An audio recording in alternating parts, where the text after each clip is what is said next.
हमारे लिए जो सवाल था, लोगों के लिए वही चमत्कार था। लोग कहते हैं गुफा और पानी का संतुलन एक चमत्कार है, लेकिन हम चमत्कार नहीं, आंखों देखी पर विश्वास करते हैं।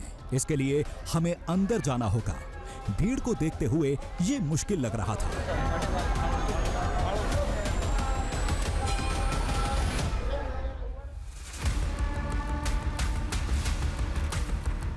तभी हमें एक पाइप नजर आया जो अंदर तक गया था। कहीं इसका नाता ड्रेनेज सिस्टम से तो नहीं था। उस स्वयंभू प्रतिमा के चरणों से निकलती जलधारा का स्रोत कहीं कंदरा के पीछे बाहरी हिस्से में तो नहीं था।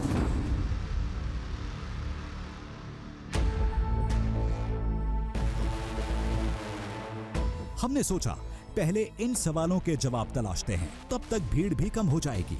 फिर हम कंदरा में जाकर तसल्ली से पड़ताल कर लेंगे।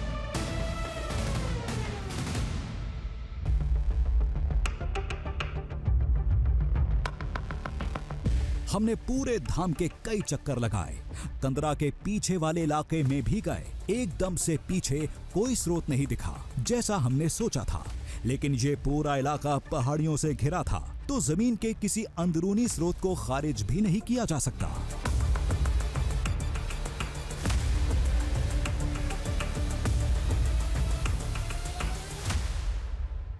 बीदर का सी लेवल से 310 मीटर्स ऊपर है, और बीदर से जो बीदर का जो टोपोग्राफी है उससे 110 फीट नीचे है। ऐसा है, आप देखो पहाड़ी है सब तरफ, इसके ऊपर बीदर है। मंदिर में एक ऑक्सीजन प्लांट भी था, जिसे इस पाइप की मदद से अंदर कंदरा में भेजा जाता है, ताकि 300 मीटर अंदर गए लोगों का दम ना घुटे। यानी इस पाइप का कनेक्शन ड्रेनेज सिस्टम से नहीं बल्कि ऑक्सीजन से था। इन सब के अलावा वक्त के साथ गुफा में कई सारे बदलाव किए गए। पहले लाइट नहीं था, वेंटिलेशन नहीं था, दिया लेके जाते थे महाराज लोग, और कुछ एक फैमिली आए तो 4 लोगों को लेके अंदर जाके अभिषेक करते थे। अब ऐसा नहीं है, एट ए टाइम 50 से 100 लोग जा सकते हैं अंदर। हवा का इंतज़ाम हो गया है, लाइटिंग का हो गया है, और यूपीएस बैटरी जनरेटर सभी का व्यवस्था हो गया है। जब इस पाइप का नाता ऑक्सीजन से है, फिर गुफा में पानी कहां से आता है? आता है तो जाता कहां है? क्या वाकई दावा सच है? अगर नहीं तो आखिर माजरा क्या था? सारे सवालों का जवाब हासिल करने का वक्त आ गया था। लोगों की भीड़ कम हो चुकी थी। अब हम भी अंदर जाएंगे।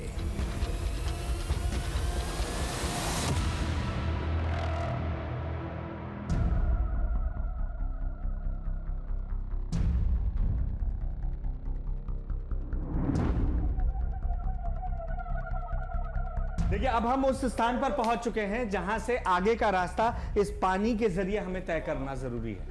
यहां से आपको पानी की गहराई का पता नहीं लगता है, और अगर यहां लाइट की व्यवस्था ना हो तो आप समझ सकते हैं कि गुफा के अंदर सिर्फ और सिर्फ अंधेरा होगा।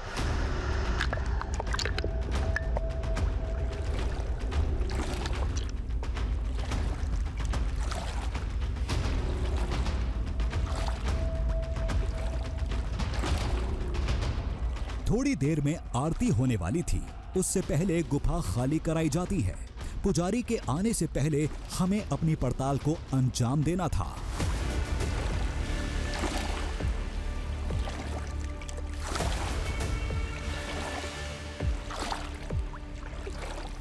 अब हमारे कदम उस रास्ते पर थे, दावे के मुताबिक जो भगवान नरसिंह का अंतिम मार्ग था। हम उस जल में डूबे थे जिसके स्पर्श से नरसिंह का क्रोध शांत हुआ था।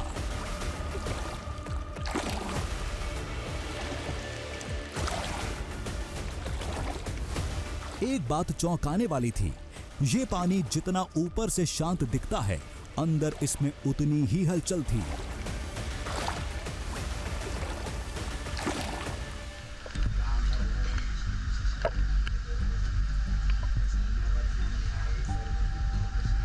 बिल्कुल सन्नाटा है। अंदर जब आप पहुंचते हैं तो आपको सिर्फ पानी की आवाज़ नज़र आ रही है, वो भी आपके चलने की वजह से। हालांकि पैरों में ये आपको एहसास होता रहता है कि पानी बह रहा है, लगातार बह रहा है और बाहर की ओर जा रहा है। ऊपर पानी उतना चलता हुआ आपको नजर नहीं आ रहा है, लेकिन नीचे पानी का बहाव आप लगातार महसूस कर सकते हैं।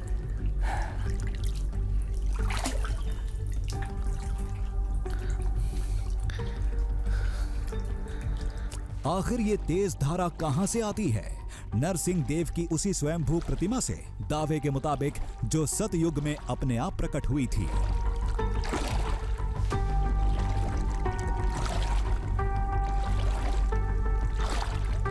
लेकिन एक मूर्ति के नीचे से इतनी तेज धारा कैसे आएगी? कहीं गुफा की दीवारों से पानी तो नहीं रिस रहा था?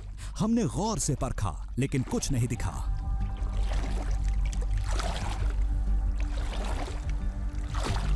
इन चट्टानों से कहीं भी पानी रिसने का कोई रास्ता नहीं दिख रहा है, कोई संकेत नहीं है। फिर ये पानी आता कहां से? तभी गुफा की दीवार में एक जीव दिखा, कुछ मेंढक जैसा था। ये देखिए, कहते हैं ये जीव केवल इसी गुफा में दिखता है और केवल एक ही है। कहते हैं ये उस समय से है जब भगवान विष्णु यहाँ प्रकट हुए थे। लोगों ने हमें बताया था कि अगर आप भाग्यशाली रहे तो आपको अंदर एक ऐसे मेढक के दर्शन होंगे जो कई सालों से यहाँ पर हैं, और लोग मानते हैं कि इनका दर्शन बेहद पुण्य होता है, और एक तरीके से लोग इसे नरसिंह स्वामी से जोड़कर देख रहे होते हैं।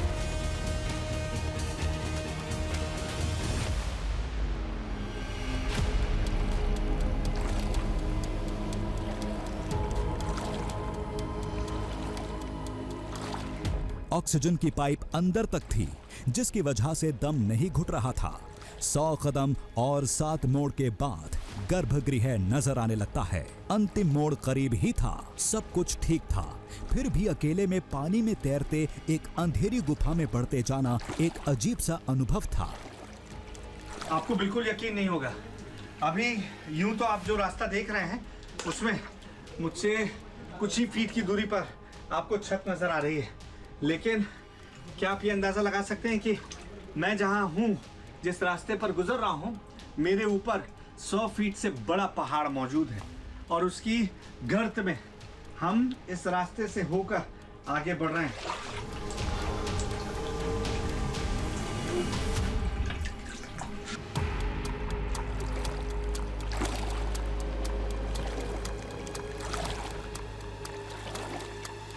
हम बढ़ते जा रहे थे, तभी पानी में कुछ गिरा।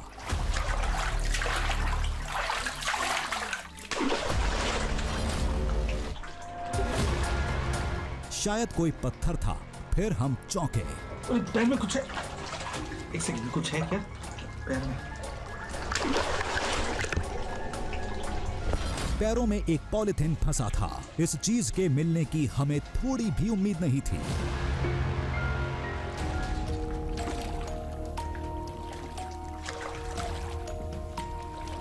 थोड़ा और आगे बढ़े तो गुफा का अंतिम छोर यानी गर्भगृह दिखने लगा।